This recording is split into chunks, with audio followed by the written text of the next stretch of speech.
नमस्कार दोस्तों, अपने चैनल स्ट्रेटजी के पॉइंट में आप सभी का स्वागत है। इस वीडियो को दोस्तों ज़्यादा से ज़्यादा लाइक करें, चैनल को भी दोस्तों ज़्यादा से ज़्यादा सब्सक्राइब करें और हमारे टेलीग्राम चैनल स्ट्रेटजी के पॉइंट को ज्वाइन करें। वहाँ पर वीडियो से संबंधित सभी पीडीएफ उपलब्ध हैं। दोस्तों, भारतीय राष्ट्रीय आंदोलन के स्वतंत्रता आंदोलन के प्रारंभिक वर्षों से संबंधित महत्वपूर्ण प्रश्नों के बारे में आपको हम बताएंगे, जो विभिन्न परीक्षाओं में बार बार पूछे गए हैं। दोस्तों, चलो शुरू करते हैं इस वीडियो को। भारतीय राष्ट्रीय कांग्रेस की स्थापना कब हुई थी? तो भारतीय राष्ट्रीय कांग्रेस की स्थापना कब हुई थी? तो 1885 ईस्वी में हुई थी। और किसने की थी? तो ए.ओ. ह्यूम द्वारा की गई थी। भारतीय राष्ट्रीय कांग्रेस की स्थापना किस वायसराय के समय हुई थी? तो किस वायसराय के समय हुई थी? लॉर्ड डफरिन के समय हुई थी।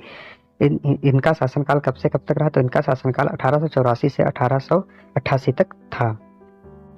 कांग्रेस का प्रथम अधिवेशन कब हुआ था? कांग्रेस का प्रथम अधिवेशन कब हुआ था? तो 28 दिसंबर 1885 को बम्बई स्थित गोकुलदास तेजपाल संस्कृत विद्यालय में आयोजित किया गया था।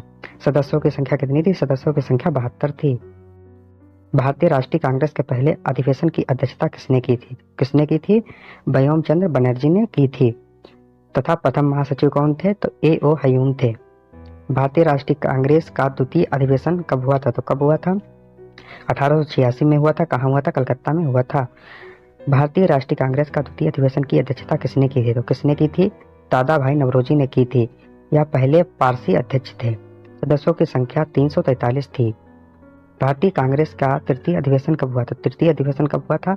तो 1887 ईस्वी में हुआ था। कहाँ हुआ था? मद्रास में हुआ था। सदस्यों की संख्या 607 थी। अध्यक्षता बदरुद्दीन तैयबा जी ने की थी। यह पहले मुस्लिम अध्यक्ष थे। भारतीय राष्ट्रीय कांग्रेस का चौथा अधिवेशन कब हुआ था? तो कब हुआ था? 1888 में हुआ था। इलाहाबाद में हुआ था। सदस्यों की संख्या 1248 थी। अध्यक्ष जॉर्ज यूले ने की थी। यह दोस्त पहले अंग्रेज अध्यक्ष थे।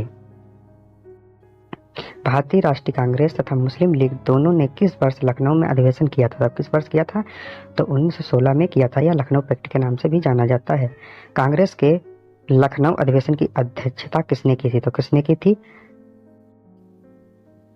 अंबिका चरण मजूमदार ने की थी। किसने की थी? अंबिका चरण मजूमदार ने की थी। स्वराज्य मेरा जन्मसिद्ध अधिकार है और मैं इसे लेकर रहूंगा, बाल गंगाधर तिलक ने कब कहा था? तो कब कहा था? तो 1916 ईस्वी में कहा था, लखनऊ अधिवेशन में कहा था। कांग्रेस का यह कहकर मजाक उड़ाया था कि किसने कांग्रेस का यह कहकर मजाक उड़ाया था कि यह सूक्ष्मदर्शी अल्पसंख्यकों की संख्या है? तो किसने कहा था? लॉर्ड डफरिन ने कहा था।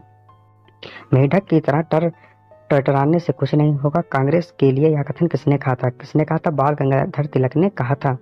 किसने कहा था? कांग्रेस अब लड़खड़ा रही है और जल्द ही गिरने वाली है।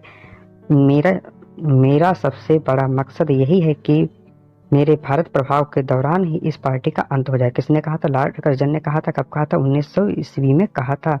बेलगाम अधिवेशन की अध्यक्षता किसने की थी? किसने की थी? महात्मा गांधी ने की थी। कब की थी? तो 1924 में की थी। कांग्रेस की प्रथम महिला अध्यक्ष कौन थी? तो प्रथम महिला अध्यक्ष कौन थी? तो सरोजनी नायडू थी। कब थी? तो 1925 में थी। किस अधिवेशन की अध्यक्षता इन्होंने की थी? कानपुर अधिवेशन की अध्यक्षता की थी। सरोजनी नायडू 1947 से 1949 में सरोजनी नायडू कहाँ की राज्यपाल बनी थी? तो उत्तर प्रदेश की राज्यपाल बनी थी। अबुल कलाम आजाद कांग्रेस के अध्यक्ष कब बने थे? तो कब बने थे? तो 1940 से 1946 ईस्वी में बने थे। जब भारत स्वतंत्र हुआ था तब उस समय के अध्यक्ष कौन थे? तो उस समय के अध्यक्ष कौन थे? तो जे.बी. कृपलानी थे।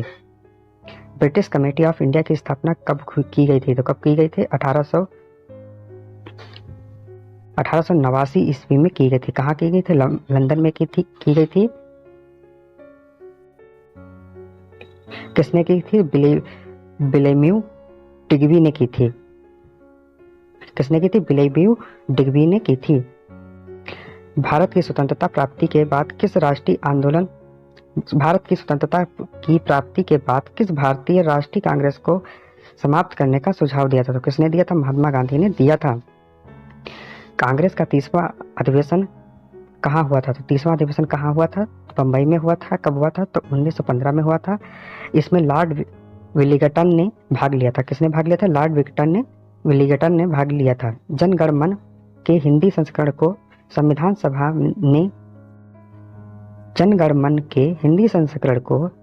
सभा ने भारत के जनगणमन के रूप में कब अपनाया था? तो कब अपनाया था? 24 जनवरी 1950 में अपनाया था। जन गण मन सर्वप्रथम किस राष्ट्रीय कांग्रेस अधिवेशन में गाया गया था? तो किस राष्ट्रीय कांग्रेस अधिवेशन में गाया गया था? तो 27 दिसंबर 1911 कलकत्ता अधिवेशन में गाया गया था। राष्ट्रीय गान का सर्वप्रथम प्रकाशन किस वर्ष किया गया था? तो किस वर्ष किया गया था? तो 1912 में किया गया था। तत्वबोधिनी पत्रिका में भारत विधाता नामक शीर्षक में हुआ था। राष्ट्रीय गान का अंग्रेजी अनुवाद कब हुआ था? तो कब हुआ था? 1919 में हुआ था। मॉर्निंग सॉन्ग ऑफ इंडिया के नाम से हुआ था। बाल गंगाधर तिलक ने अंतिम रूप से भारतीय राष्ट्रीय कांग्रेस के किस अधिवेशन में भाग लिया था? तो अंतिम रूप से किस कांग्रेस के अधिवेशन में भाग लिया था? तो अमृतसर अधिवेशन में लिया था। कब लिया था? 1919 में लिया था। भारतीय राष्ट्रीय कांग्रेस कब दो अलग अलग गुटों में विभक्त हो गई थी? तो कब हुई थी? तो यह 1907 ईस्वी में हुई थी। कांग्रेस के सूरत अधिवेशन में हुई थी। कांग्रेस के नर्म दल के प्रमुख नेता कौन थे? कांग्रेस के नर्म दल के प्रमुख नेता कौन थे? गोपाल कृष्ण गोखले, फिरोज शाह मेहता, दादा नवरोजी भाई थे। कांग्रेस के उग्र विचारधारा के प्रमुख 4 नेता कौन थे? तो कौन थे? बाल गंगाधर तिलक, लाला लाजपत राय, बिपिन चंद्र और अरविंद घोष थे। लाला लाजपत राय ने किसे अपना राजनीतिक गुरु माना था? तो किसे माना था? इटली के क्रांतिकारी राष्ट्रपिता मेजनी को माना था। भारत के बिस्मार्क के रूप में किसे जाना जाता है? तो भारत के बिस्मार्क के रूप में किसे जाना जाता है? वल्लभ भाई पटेल को जाना जाता है। सर पिटाइल पिसेल ने तिलक को क्या कहा था? तो क्या कहा था? भारत में अशांति का जन्मदाता कहा था। बाल गंगाधर तिलक की मृत्यु कब हुई थी? बाल गंगाधर तिलक की मृत्यु 1 अगस्त 1920 को हुई थी। किसने महाराष्ट्र में शिवाजी महोत्सव तथा गणपति पर्व का आरंभ किया था ताकि जनता में राष्ट्र सेवा की सद्भावना जागे? तो किसने किया था? तो बाल गंगाधर तिलक ने किया था।